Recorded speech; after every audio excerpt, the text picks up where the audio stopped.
ನಮಸ್ಕಾರ. ಆಹಾರ, ಆರೋಗ್ಯ, ಆಧ್ಯಾತ್ಮ ಈ ಸಂಸ್ಕಾರದ ಬೆಳಕಿಗೆ ತಮ್ಮೆಲ್ಲರಿಗೂ ಸ್ವಾಗತ, ಸುಸ್ವಾಗತ. ಇವತ್ತು ನಮ್ಮೊಂದಿಗಿದ್ದಾರೆ ಡಾಕ್ಟರ್ ಸುನಂದಾ ಕುಲಕರ್ಣಿ ಅವರು.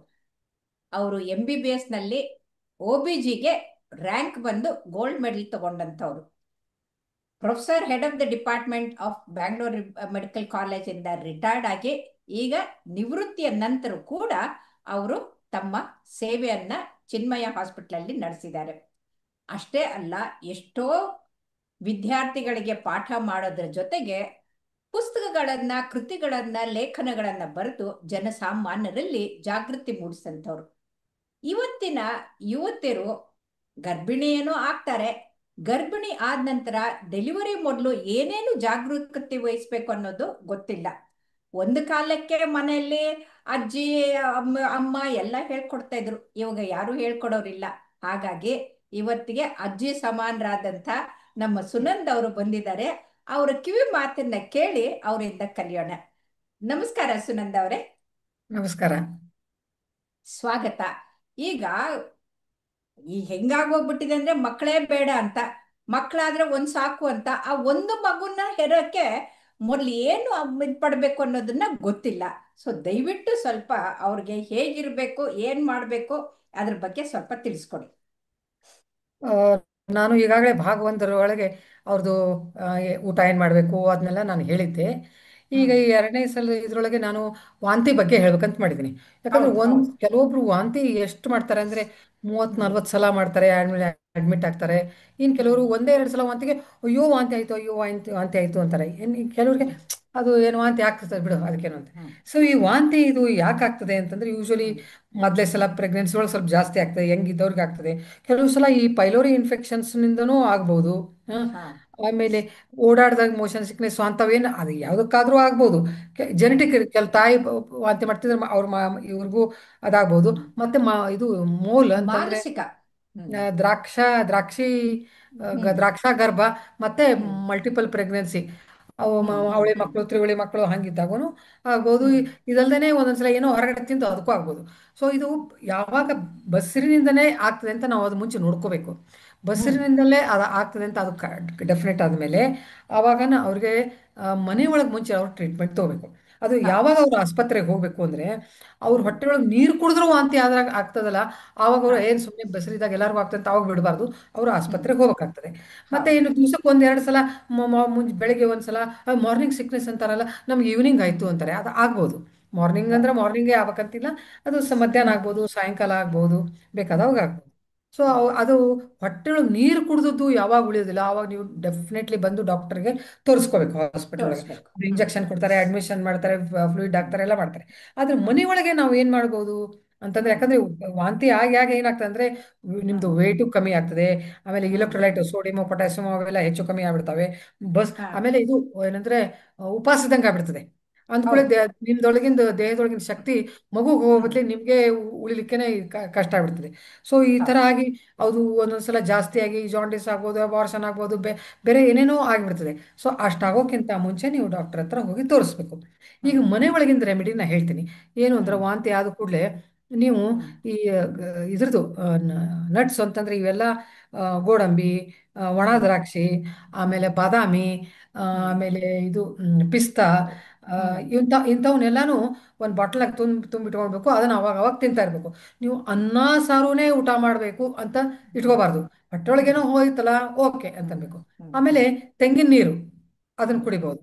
ಆಮೇಲೆ ಎಳ್ನೀರು. ಹ್ಮ್. ಇದು ಶರ್ಬತ್ ಮಾಡಿ ಕುಡಿಬಹುದು, ನಿಂಬೆ ಹಣ್ಣು ಹ್ಮ್. ಹಾಕಿ ಅದೆಲ್ಲ ಹ್ಮ್. ಕುಡಿಬಹುದು. ಇನ್ನೊಂದು ಹ್ಮ್. ಇದು ಮೆಡಿಕಲ್ ಪ್ರೂವ್ ಆದದ್ದೇನೆಂದ್ರೆ ಒಂದು ಶುಂಠಿ. ಹ್ಮ್. ಈಗ ಎಷ್ಟೋ ಕ್ಯಾನ್ಸರ್ ಪೇಷಂಟ್ ಸಹಿತ ಶುಂಠಿದ ಏನಾರ ಒಂದು ಹೌದೌದು. ಪ್ರಿಪರೇಷನ್ ಟ್ಯಾಬ್ಲೆಟ್ ಶುಂಠಿ ತರ ಹೌದು, ಕೊಡ್ತಾರೆ. ಬಹಳ ಶುಂಠಿ ಒಳ್ಳೇದು. ಶುಂಠಿ ಹ್ಮ್. ಮತ್ತೆ ಬೆಲ್ಲ ಅದನ್ನ ಹ್ಮ್. ಸೇರಿಸಿ ಅದನ್ನ ತಿನ್ಬೇಕು.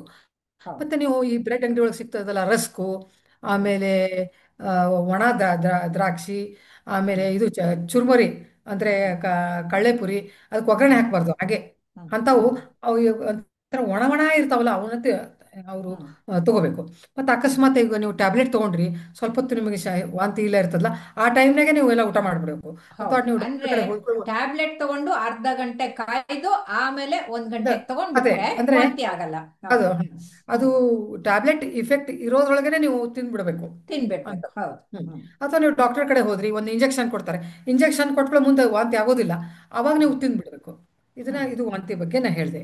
ಹ್ಮ್ ಇನ್ನ ನೆಕ್ಸ್ಟ್ ನಾನು ನಿಮ್ಗೆ ಇದ್ರ ಬಗ್ಗೆ ಅಲ್ಲ, ಹೇಳ್ತೀನಿ. ನೀವು ವಾಂತಿ ಅಂದಾಗ ನೆನ್ಪಾಯ್ತು, ಹೆಣ್ಮಕ್ಳಿಗೆ ಗರ್ಭಿಣಿ ಆಗ್ತಾ ಇದ್ದಂಗೆ ಒಂದು ವಾಂತಿ ಆಗುತ್ತೆ, ಇಲ್ಲ ಕಾನ್ಸ್ಟಿಪೇಷನ್ ಆಗುತ್ತೆ, ಮಲಬದ್ಧತೆ ಆಗುತ್ತೆ. ಹ್ಮ್. ಎರಡು, ಅಂದ್ರೆ ಈ ಕಡೆ ತಿಂದೇ ಇರೋದ್ರಿಂದ ಕಾನ್ಸ್ಟಿಪೇಷನ್ ಆಗುತ್ತೋ ಅಥವಾ ಮಗು ಬೆಳೀತಾ ಹೋದಂಗೆ ಆಮೇಲೆ ಆಗುತ್ತೋ, ಅದು ಏನಂತ, ಯಾಕೆ ಅಂತ ಮಲಬದ್ಧತೆ ಹೇಳಿ, ಅದಕ್ಕೆ ಹಾ, ಚಿಕಿತ್ಸೆನು ಈಗ ಹೇಳಿ. ನಾನು ಅದನ್ನೇ ಹೇಳ್ಬೇಕಂತ ಮಾಡಿದ್ದೆ. ಕಾನ್ಸ್ಟಿಪೇಷನ್ ಯಾಕೆ ಕಾನ್ಸ್ಟಿಪೇಷನ್ ಆಗ್ತದೆ ಅಂದ್ರೆ, ಒಂದೇದು ಹ್ಮ್ ಟೇಸ್ಟ್ ಚೇಂಜ್. ಅವ್ರಿಗೆ ಹ್ಮ್ ಮೊದ್ಲೇನು ಹ್ಮ್ ತಿಂತಿದ್ರು ಈಗ ಅದನ್ನ ತಿನ್ಲಿಕ್ಕೆ ಆಗೋದಿಲ್ಲ. ಅದಕ್ಕೆ ಹ್ಮ್ ಅದು ಸರಿಯಾಗಿ ಹೊಟ್ಟೆಗೆ ಹೋಗೋದಿಲ್ಲ. ಮತ್ತು ಮೊದ್ಲಿನ ಹ್ಮ್ 3-4 ತಿಂಗಳೊಳಗೆ ವಾಂತಿನೇ ಆಗ್ತಾ ಇರ್ತದೆ. ಸೊ ದೇಹದೊಳಗೆ ನೀರು ಹೌದು ಕಮ್ಮಿ ಆಗಿರ್ತದೆ. ಆಮೇಲೆ ಏನಾದ್ರೆ ಹೌದು. ಹಾರ್ಮೋನು, ಈ ಸ್ತ್ರೀ ರಸದೂತಗಳು, ಈ ಮಾಸಿನಿಂದ ಹ್ಮ್ ಸ್ತ್ರೀ ರಸದೂತಗಳು ಬರ್ತವೆ. ಅದ್ರೊಳಗೆ ಹ್ಮ್ ಪ್ರೊಜೆಸ್ಟ್ರೋನ್ ಅಂತ ಇರ್ತದೆ. ಅದೇನು ಮಾಡ್ತದೆ ಅಂದರೆ ನಮ್ಮದು ಮಸಲ್ನ ಹ್ಮ್ ರಿಲ್ಯಾಕ್ಸ್ ಮಾಡ್ತದೆ. ಸೊ ಏನಂದರೆ ನಮ್ಮದು ಹ್ಮ್ ದೊಡ್ಡ ಕರಳನ್ನ ಅದು ರಿಲ್ಯಾಕ್ಸ್ ಮಾಡೋದಕ್ಕೆ ಅಲ್ಲಿ ಹ್ಮ್ ಮಲ ಹೊರಗಡೆ ಹೋಗುವುದಿಲ್ಲ, ಅದು ಕಾನ್ಸ್ಟಿಪೇಷನ್ ಆಗ್ತದೆ. ಹ್ಮ್ ಆಮೇಲೆ ಹ್ಮ್ ಇನ್ನೊಂದೇನಂತಂದ್ರೆ ಬೆಳೆಯುತ್ತಿರುವ, ಇದು ಮೊದಲಿನ ಕೆಲವು ತಿಂಗಳೊಳಗೆ, ಫಸ್ಟ್ ಮುಂದೆ ಫ್ಯೂ ಗರ್ಭಕೋಶ ಮಂತ್ಸ್. ಹೌದು. ಬೆಳೆದಂಗೆ ಅದ್ರ ಮೇಲೆ ಹ್ಮ್ ಪ್ರೆಷರು ಆಗ್ಬೋದು, ಅದಕ್ಕೂ ಆಗ್ಬೋದು. ಹೌದು ಹೌದು ಇಲ್ಲ ಹೌದು. ಇನ್ನೊಂದ್ಸಲ ಏನಂತಂದ್ರೆ ಇವ್ರು ನಾವು ಗರ್ಭಿಣಿ ಇದ್ದಾಗ ಅವ್ರಿಗೆ ಐರನ್ ಕ್ಯಾಪ್ಸೂಲ್ ಕೊಡ್ತೀವಿ, ಹ್ಮ್ ಆ ಕ್ಯಾಪ್ಸೂಲಿಂದನೂ ಕಾನ್ಸ್ಟಿಪೇಷನ್ ಆಗ್ಬೋದು. ಸೊ ಹ್ಮ್ ಇವೆಲ್ಲ 5-6 ಕಾರಣದಿಂದ ಅವ್ರಿಗೆ ಇದು ಏನಂತಂದ್ರೆ ಹ್ಮ್ ಮಲಬದ್ಧತೆ ಆಗ್ತದೆ. ಈ ಹ್ಮ್ ಮಲಬದ್ಧತೆ ಆದ ಕೂಡಲೇ ಅವಾಗ ನಾವೇನು ಮಾಡಬೇಕು ಅಂತ, ಅದಕ್ಕೆ ಹ್ಮ್ ಯಾವಾಗಲೂ ಬಂದ ಕೂಡಲೇ ನಾವು ಕೇಳ್ತೀವಿ, ಟಾಯ್ಲೆಟ್ ಸರಿ ಹ್ಮ್ ಆಗ್ತದೇನೋ ಅಂತ ನಾವು ಕೇಳ್ತಾರೆ ಇರ್ತೀವಿ. ಹ್ಮ್ ಅವಾಗ ಹ್ಮ್ ಅವರು ಫೈಬರ್ ರಿಚ್ ಡಯಟು ಅಂತಂದ್ರೆ ಸ್ವಲ್ಪ ಹಣ್ಣು ಗಿಣ್ಣು ಅವರೆಲ್ಲ ತಗೋಬೇಕು, ತರಕಾರಿ ಹ್ಮ್ ತಿನ್ನಬೇಕು ನಾವು ಹ್ಮ್ ಹೇಳ್ತೀವಿ. ಆದರೆ ಮೊದಲಿನ 3 ತಿಂಗಳ ಕಷ್ಟ ಆಗ್ತದೆ. ಅವಾಗ ಹ್ಮ್ ಬಾಳೆಹಣ್ಣು ತಿನ್ಬೋದು, ದೊಡ್ಡ ದೊಡ್ಡ ಹೌದು. ಬಾಳೆಹಣ್ಣು ತಿಂದ್ಬಿಡ್ಬೋದು. ಮುಂದೆ ಅವರು ಹ್ಮ್ ತರಕಾರಿ ಗಿರ್ಕಾರಿ ಅದನ್ನೆಲ್ಲ ಜಾಸ್ತಿ ತಿನ್ಬೋದು. ಆಮೇಲೆ ಹ್ಮ್ ನೀರು ಚೆನ್ನಾಗಿ ಕುಡಿಬೇಕು. ಹ್ಮ್ ನೀರು ಈ ಜಾಸ್ತಿ ಕುಡ್ದಂಗೆ ಅದು ಮಲಬದ್ಧತೆ ಹ್ಮ್ ಕಮ್ಮಿ ಆಗ್ತದೆ. ಆಮೇಲೆ ಹ್ಮ್ ಎಕ್ಸರ್ಸೈಸು ಆಕ್ಟಿವಿಟಿ ಇರಬೇಕು. ಹ್ಮ್ ಕೂತಲ್ಲೇ ಕೂತು ಹ್ಮ್ ಏನು ಪ್ರೆಗ್ನೆನ್ಸಿ ಅಂದರೆ ಅದೊಂದು ಹ್ಮ್ ಕಾಯಿಲೆ ಅಂತಲ್ಲ. ಏನೋ ಹ್ಮ್ ನಾವು ರೆಸ್ಟ್ ತಗೋತೀನಿ ಕಾಯಿಲೆ, ಏನು ಹ್ಮ್ ಮಾಡ್ಲಿಕ್ಕೆ ಆಗೋದಿಲ್ಲ, ಆ ಥರ ಅಲ್ಲ. ಹ್ಮ್ ನೀವೆಲ್ಲ ಮೊದ್ಲು ಏನು ಮಾಡ್ತಿರಲ್ಲ ಅದನ್ನೇ ಮಾಡ್ತಿರ್ಬೇಕು. ಹ್ಮ್ ಯಾವಾಗ ನಿಮ್ಗೆ ಅಬಾರ್ಷನ್ ಆಗೋ ಚಾನ್ಸಸ್ ಹಂಗಿರ್ತಾಗ ಏನೋ ಒಂದು ಸ್ವಲ್ಪ ರೆಸ್ಟು, ಸ್ವಲ್ಪ ಹೆವಿ ಭಾರದ್ದು ತೂಕ ಎತ್ತಬಾರ್ದು, ಅಂಥದ್ದೆಲ್ಲ ಮಾಡಬಾರ್ದು. ಇಲ್ಲಾಂದರೆ ಹ್ಮ್ ನೀವು ಎಕ್ಸರ್ಸೈಸ್ ಮಾಡ್ಬೋದು. ಆಮೇಲೆ ಇದು ಮಾಡಬೇಕು, ಹಾಗೇನಾದರೂ ಸ್ವಲ್ಪ ಏನಾದ್ರು ನಿಮ್ಗೆ ಇದು ಲೂಸ್ ಮೋಷನ್ ಆಗಲಿ ಏನೇ ಆದರೂ ಈ ಮಜ್ಜಿಗೆ ತಗೋಬೇಕು, ಉಪ್ಪು ಹೌದು. ಹಾಕಿ ಮಜ್ಜಿಗೆ, ನೀರ್ ನೀರು ಮಜ್ಜಿಗೆ. ಮಜ್ಜಿಗೆ ಇದೆಲ್ಲ ಕುಡಿಬೇಕು. ಅದ್ರಲ್ಲಿ ಇದು ಜೀರಿಗೆ ಮತ್ತೆ ಇದು ಹಾಕಿ ತಗೊಂಡ್ರೆ ಆ ಹ. ಜೀರ್ಣ ಶಕ್ತಿನೂ ಇದಾಗತ್ತೆ, ಇದು ಒಳ್ಳೇದಾಗತ್ತೆ. ಆಮೇಲೆ ಹೌದು. ಹ್ಮ್ ಇದಾಯ್ತು. ಈಗ ನಮ್ಮ ಇದ್ರೊಳಗೆ ಈ ಹಳ್ಳಿ ಕಡೆ ಎಲ್ಲ ಏನು ಮಾಡ್ತಾರೆ ಹ್ಮ್ ಅಂತಂದ್ರೆ ಫೈಬರು ಹ್ಮ್ ಅಂತ ಕೊಡ್ಲಿಕ್ಕೆ ಅಂತಂದು ಹ್ಮ್ ಈ ಹ್ಮ್ ಜೋಳದ ಹಿಟ್ಟು ಅದು ಈ ಜರಡಿ ಹಿಡಿಯಂಗಿಲ್ಲ. ಹೌದು. ಹಾ ಹೌದು. ಆಮೇಲೆ ಗೋಧಿ ಹಿಟ್ಟು, ಅದು ಗೋಧಿ ಹಿಟ್ಟಿಂದು ಅಂಥದ್ದು ಏನಾರ ತಿನ್ನೋದು, ಪಪ್ಪಾಯ ತಿನ್ನೋದು. ಆಮೇಲೆ ಇದು ಜೋಳದ ಹಿಟ್ಟು ಗೋಧಿ ಹಿಟ್ಟು ಅಂದಾಗ ನೆನ್ಪಾಯ್ತು, ಈ ಸಿರಿಧಾನ್ಯಗಳಿಂದ ತೂಕೊಂಡು ಕೂಡ ನವಣೆ ಅಕ್ಕಿ ಇದ್ದದ್ದು, ಅದರದ್ದು ಅನ್ನ ಮಾಡ್ಕೊಂಡು ಕೇಸರಿ ಭಾತ್ ತರ ಮಾಡ್ಕೊಂಡು ತಿಂದ್ರೆ ರುಚಿಯಾಗಿನೂ ಇರುತ್ತೆ, ಫೈಬರು ಬರುತ್ತೆ, 28% ಎಕ್ಸ್ಟ್ರಾ ಬರುತ್ತೆ. ಆಮೇಲೆ ಆಮೇಲೆ ನೀವು ಇದು ಬಾಳೆಹಣ್ಣು ಹೇಳಿದ್ದು ಬಹಳ ಮುಖ್ಯ. ಬಾಳೆಹಣ್ಣಲ್ಲಿ ಆಂಟಿ ಡಿಪ್ರೆಸೆಂಟು ಸಿರೋಟಿನಿನ್ ಇರುತ್ತೆ. ಸೊ ಇವ್ರ ಮನ್ಸಿಗೆ ಬೇಜಾರಾಗಿದ್ದೂ ಹೊಟ್ಟಾಗತ್ತೆ. ಅದು ಹೋಗ್ತದೆ. ಅದ್ರಲ್ಲಿ ಪೆಕ್ಟೈನ್ ಇರೋದ್ರಿಂದ ಪೆಪ್ಟಿಕ್ ಕಲ್ಚರ್ ಅಸಿಡಿಟಿನೂ ಕಡಿಮೆ ಆಗುತ್ತೆ, ಎದೆ ಉರಿ ಬರೋದು ಅದೆಲ್ಲ. ಅದು ತ್ರೀ ಆಮೇಲೆ ಇನ್ ಒನ್. ಕಾನ್ಸ್ಟಿಪೇಷನ್ ಆಗೋದಿಲ್ಲ. ಕರೆಕ್ಟ್. ಆಮೇಲೆ ಅದು ಎಕ್ಸಾಕ್ಟ್ಲಿ. ಗ್ಲೂಕೋಸ್, ಇದು ಫ್ರುಕ್ಟೋಸ್ ಇರೋದ್ರಿಂದ ಹೌದು. ಅವ್ರಿಗೆ ಶುಗರು ಎನರ್ಜಿ ಸಿಗ್ತದೆ. ಸಿಕ್ಕತ್ತೆ, ಆಮೇಲೆ ಎನರ್ಜಿ ಸಿಕ್ಕತ್ತೆ.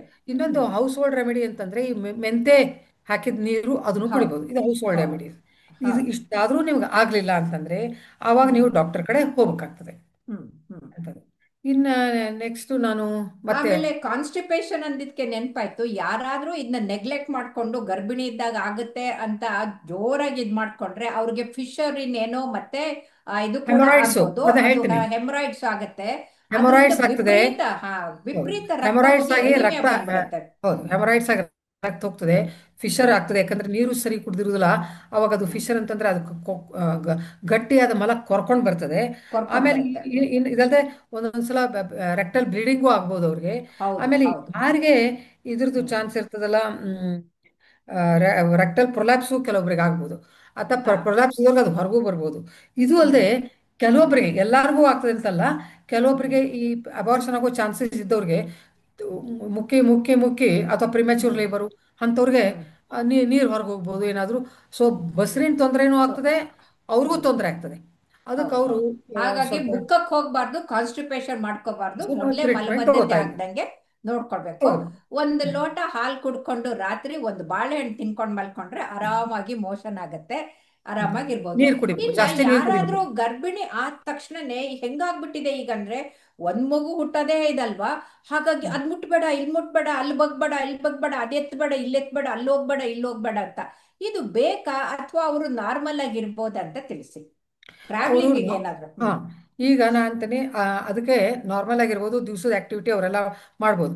ಇನ್ನೇನು ಈ ಬಕೆಟ್ ಎತ್ತೋದು, ಕೊಡ ಎತ್ತೀನಿ ಈಗ ಎಲ್ಲರ ಮನೆಗೂ ನಳ ಇರ್ತದೆ, ಯಾರು ಯಾರು ಕೊಡ ಕೊಡ ಗಿಡ ಎತ್ತೋದಿಲ್ಲ. ಎತ್ತಕ್ ಹೋಗಲ್ಲ. ಅಥವಾ ಅದು ಮೊದ್ಲಿನ ಮಗು ಇರ್ತದಲ್ಲ, ಮೊದ್ಲಿನ ಹ್ಮ್. ಮಗು ಅದನ್ನ ಎತ್ತೋದು, ಅದನ್ನೇ ಎತ್ತಕ್ ಅಂಥದ್ದು. ಹೋಗೋದು. ಅಂಥದ್ದು ಎತ್ತೋದು, ಭಾರ ಎತ್ತೋದು ಅಂಥದ್ದು ಮಾಡಬಾರ್ದು. ಆಮೇಲೆ ಹ್ಮ್. ಎಕ್ಸರ್ಸೈಸ್ ಅವ್ರು ಮಾಡ್ಬೋದು, ಕೈದು ಎಕ್ಸರ್ಸೈಸು ಅದೆಲ್ಲ ಮಾಡ್ಬೋದು, ವಾಕಿಂಗ್ ಎಲ್ಲ ಮಾಡ್ಬೋದು. ಹ್ಮ್. ಆದರೆ ಆಮೇಲೆ ಅವರು ಚಪ್ಪಲಿ, ಫ್ಲಾಟ್ ಚಪ್ಪಲಿ ಹಾಕ್ಕೋಬೇಕು, ಹೈಲ್ಡು ಹ್ಮ್. ಇಂಥವೆಲ್ಲ ಹಾಕ್ಕೋಬಾರ್ದು, ಬೀಳೋ ಚಾನ್ಸ್ ಇರ್ತದೆ. ಹೌದು. ಆಮೇಲೆ ಹ್ಮ್. ಅವರು ಇದು ಏನಪ್ಪ, ಆ, ಮತ್ತೇನು ಬಟ್ಟೆ ಯಾವ ಇದು ತರದ್ ಮಾಡ್ಬೋದು. ಹಾಕೋಬೇಕು? ಬಟ್ಟೆ, ಬಟ್ಟೆ ಏನಂತಂದ್ರೆ ಇದನ್ನ ಈ ಸೊಂಟದ ಸುತ್ತಲೂ ಟೈಟ್ ಹ್ಮ್. ಇರಬಾರ್ದು. ಅಂದ್ರೆ ಈಗ ಸೀರೆ ಉಡ್ತಿರಲ್ಲ, ಅವಾಗ ಹಾ, ಅದು ಸೀರೆ ಗಟ್ಟಿಯಾಗಿ ಕಟ್ಕೋಬಾರ್ದು. ಹ್ಮ್. ಲಂಗ ಹೊಟ್ಟೆ ಇದ್ರದ್ದು ಮೇಲೆ, ಗರ್ಭದ ಮೇಲೆ ಇರಬೇಕು. ಹಾ. ಈಗ ಹ್ಮ್. ಅದಕ್ಕೆ ನಾ ಟ್ರಾವೆಲಿಂಗ್ ಅಂತ ಹೇಳ್ಬೇಕಂತ ಮಾಡಿದ್ದೆ, ಅವಾಗ ಅದನ್ನ ಹೇಳ್ಬೇಕು ಅಂತಿದ್ದೆ. ಏನಂದ್ರೆ ಹ್ಮ್. ಒಟ್ಟದು ಅದ ಮೇಲೆ ಇರ್ಬೇಕು. ಮನೆಗೆ ಹೋದ್ಕೊಂಡು ನೀವು ಗೌನ್ ಹಾಕೊಡ್ರಿ. ಈಗ ಸೀರೆ ಉಡೋರೇ ಕಡಿಮೆ ಆಗಿದ್ದಾರೆ, ಆದ್ರೆ ಹ್ಮ್. ಹುಟ್ಟೋರ್ಗೆ ನಾ ಹೇಳಿದೆ ಅಂತ. ಹ್ಮ್. ಅದ್ರ ಮೇಲೆ ಇರಲಿ, ಅದ್ರ ಕೆಳಗರೆ ಒಂಥರ ಸೆರಗ್ ಮುಚ್ಕೊಂಡು ಅದ್ರ ಕೆಳಗರೆ ಇರಲಿ. ಅಲ್ಲಿ ಆ ಓಕೆ. ಏರಿಯಾಕ್ಕೆ ಟೈಟ್ ಪ್ಯಾಂಟು, ಟೈಟ್ ಆ ಜಾಗಕ್ಕೆ ಅವರು ಇರಬಾರ್ದು. ಹಾಕೋಬಾರ್ದು, ಹಾಕೋಬಾರ್ದು. ಅವ್ರು ಅದನ್ನ ಮಾಡಬಾರ್ದು. ಸೊ ಚಪ್ಲಿನೂ ಆಯಿತು, ಇದನ್ನ ಆಯಿತು, ಇದು ಎರಡು ಆಯಿತು. ಆಮೇಲೆ ನೆಕ್ಸ್ಟು ಅವರು ಇದನ್ನ ಎಕ್ಸರ್ಸೈಸ್ ಅಂತಂದ್ರೆ ಕೈದು ಎಕ್ಸರ್ಸೈಸ್ ಎಲ್ಲ ಮಾಡ್ಬೋದು, ವಾಕಿಂಗ್ ಹ್ಮ್. ಮಾಡ್ಬೋದು. ಆಮೇಲೆ ಹ್ಮ್. ಯೋಗ ಮಾಡ್ಬೋದು. ಯಾವುದಂದ್ರೆ ಸ್ಪೆಸಿಫಿಕ್ ಯೋಗ ಇದೆ, ಕಕ್ಕುಟಾಸನ ಅಂತ, ಅದು ಮಾಡ್ಬೋದು. ಹ್ಮ್. ಉತ್ತಿಷ್ಟ ಏಕಪಾದಾಸನ ಮಾಡ್ಬೋದು. ಇನ್ನೂ ಕೆಲವು ಹ್ಮ್. ಆಸನ ಇದೆ, ನನಗೆ ಹೆಸರು ಗೊತ್ತಿಲ್ಲ. ಆ ಥರದ್ದು ಹ್ಮ್. ಎಲ್ಲ ಎಕ್ಸರ್ಸೈಸು, ಕುಂಫು ಕರಾಟೆ ಮಾಡ್ತೀನಿ ಅಂದ್ರೆ ಅದು ಇಲ್ಲ, ಅಂಥದ್ದೆಲ್ಲ ಮಾಡ್ಬೋದು. ಅಂಥದ್ದು. ಆಮೇಲೆ ಇದು ಅವ್ರದ್ದು ಎಕ್ಸರ್ಸೈಸ್ ಬಗ್ಗೆ ಆಯಿತು. ಇನ್ನು ಊಟದ್ದು ನಾನು ಲಾಸ್ಟ್ ಟೈಮ್ ಹೇಳಿದ್ದೀನಿ. ಇನ್ನು ಹ್ಮ್. ವ್ಯಾಕ್ಸಿನೇಷನ್ ಬಗ್ಗೆ ನಾನು ಹೇಳ್ತೀನಿ. ಹ್ಮ್. ಹ್ಮ್. ಹ್ಮ್. ಈ ಪ್ರೆಗ್ನೆನ್ಸಿ ಇದ್ದಾಗ ವ್ಯಾಕ್ಸಿನೇಷನ್ನು, ಮೊದಲು ಹ್ಮ್. ನಾವು ಎಲ್ಲರಿಗೂ ಟಿಟೆನಸ್ ಟಾಕ್ಸೈಡ್ ಅಂತ ಕೊಡ್ತಿದ್ವಿ, ಎರಡು ಕೊಡ್ತಿದ್ವಿ. ಹೌದು ಹೌದು ಈಗ ಹೌದು. ಎಲ್ಲ ಕಡೆ ಟಿ ಡಿ ಅಂತ ಕೊಡ್ತಾರೆ. ಯಾಕಂದ್ರೆ ಓಕೆ. ಆ, ಹ್ಮ್. ಇದು ತಾಯಿಗೆ ನಾವು ಕೊಟ್ಟದ್ದು, ಅದು ಮಗುಗೆ 6 ವಾರದ ಮೇಲೆ ನಾವು ಕೊಡ್ತೀವಿ ಅದಕ್ಕೆ ಹ್ಮ್. ವ್ಯಾಕ್ಸಿನೇಷನ್. ಹುಟ್ಟಿದಾಗ ನಾವು ಕೊಡ್ತೀವಿ ಯಾವುದಪ್ಪ, ಪೋಲಿಯೋ, ಆಮೇಲೆ ಹ್ಮ್. ಹೆಪಟೈಟಿಸ್ ಕೊಡ್ತೀವಿ, ಹ್ಮ್. ಆಮೇಲೆ ಇದು B C G B C ಕೊಡ್ತೀವಿ. ಜಿ ಕೊಡ್ತೀವಿ. ಆಮೇಲೆ ಹ್ಮ್. 6 ವಾರದ ಮೇಲೆ ಕೊಡ್ತೀವಿ. ಸೊ ಆರು ಹ್ಮ್. ವಾರದೊಳಗೂ ಒಂದೊಂದ್ಸಲ ಬೇಬಿಗೆ ಏನರ ಆಗೋ ಚಾನ್ಸ್ ಇರ್ತದಲ್ಲ ಅಂತಂದು ಈಗ ಹೊಸದಾಗಿ ಟಿ ಡಿ ಅಂತ ಮಾಡಿದ್ದಾರೆ. ತಾಯಿಗೆ ಆಮೇಲೆ ಕೊಡೋದು. ಹ್ಮ್. ಟಿ ಡಿ ಅಂತ ಕೊಡ್ತಾರೆ ಈಗ. ಆಮೇಲೆ ಅಂದ್ರೆ 27 ಡಿಪ್ತೀರಿಯಾನ? ವಾರದ ಟಿ ಡಿಪ್ತೀರಿಯಾ, ಡಿ ಡಿ ಕೊಡ್ತಾರೆ. ಅಂದ್ರೆ? ಹಾ. ಟಿ ಡಿ ಅಲ್ಲ, ಕೊಡ್ತಾರೆ, ಡಿ ಅಂದ್ರೆ ಡಿಪ್ತೀರಿಯಾ. ಡಿಪ್ತೀರಿಯಾನ? ಹೌದು ಹೌದು, ಹಾ. ಡಿಫ್ತೀರಿಯಾ, ಟಿಟನಸ್ ಅಂಡ್ ಡಿಫ್ತೀರಿಯಾ. ಹ್ಮ್. ಆಮೇಲೆ ಹ್ಮ್. ಡೋಸ್ ಕಮ್ಮಿ ಇರ್ತದೆ ಅವಾಗ ಇದಕ್ಕೆ. ಹ್ಮ್. ಆಮೇಲೆ ಹ್ಮ್. ಇನ್ನೊಂದು ಏನಂತಂದ್ರೆ ಟಿ ಡ್ಯಾಪ್ ಅಂತ ಕೊಡ್ತಾರೆ ಇನ್ನೊಂದು. ಹಾ, ಹ್ಮ್. ಹ್ಮ್. ಅದಕ್ಕೆ ಅದನ್ನ 27ರಿಂದ 36 ವಾರಕ್ಕೆ ಅದನ್ನ ಕೊಡ್ತಾರೆ. ಸೊ ಇವು ಅದ್ರಲ್ಲೇನಿರುತ್ತೆ? ಅದ್ರಲ್ಲೇನಿರುತ್ತೆ? ಅದು ಅದು ಟಿಟೆನಸ್ಸು, ಡಿ ಡ್ಯಾಪ್ ಮೂರು ಹ್ಮ್. ಇರ್ತದೆ ಅದ್ರ, ಸ್ವಲ್ಪ ಕಮ್ಮಿ ಕ್ವಾಂಟಿಟಿ. ಅದು ಹ್ಮ್. ಇನ್ನೇನಂತಂದ್ರೆ ವೈಟಮಿನ್ ಡಿ ಕಮ್ಮಿ ಕಡಿಮೆ ಇದ್ದ, ಇದು ವೈಟಮಿನ್ ಡಿ ಅವ್ರು ಕರೆಕ್ಟ್ ಇದ್ರೆ ಈ ಹ್ಮ್. ಇಮ್ಯುನೈಸೇಷನ್ ಇಫೆಕ್ಟ್ ಚೆನ್ನಾಗಾಗ್ತದೆ. So vitamin hmm. ಡಿ ಸಹಿತ ಅವ್ರಿಗೆ ಸರಿ ಇರಬೇಕು. ಅದಕ್ಕೆ ಹ್ಮ್. ಕ್ಯಾಲ್ಸಿಯಂ ನಾವು ಟ್ಯಾಬ್ಲೆಟ್ ಕೊಡ್ತೀವಲ್ಲ ಈಗ, ಆ ಹ್ಮ್. ಕ್ಯಾಲ್ಸಿಯಂನೊಳಗೆ ಹ್ಮ್. ವೈಟಮಿನ್ ಡಿ ಇದ್ದೇ ಇರ್ತದೆ, ಅದ್ರಾಗ ಓಕೆ. ಇದ್ದೇ ಇರ್ತದೆ. ಬಹಳ ಹ್ಮ್. ಚೆನ್ನಾಗಿ ಹೇಳಿದ್ರಿ ಸುನಂದ ಅವರೇ. ಇದು ಫೋಲಿಕ್ ಆಸಿಡ್ ಕೂಡ ಅದ್ರ ಜೊತೆಗೆ ತಗೊಳ್ಬೇಕು.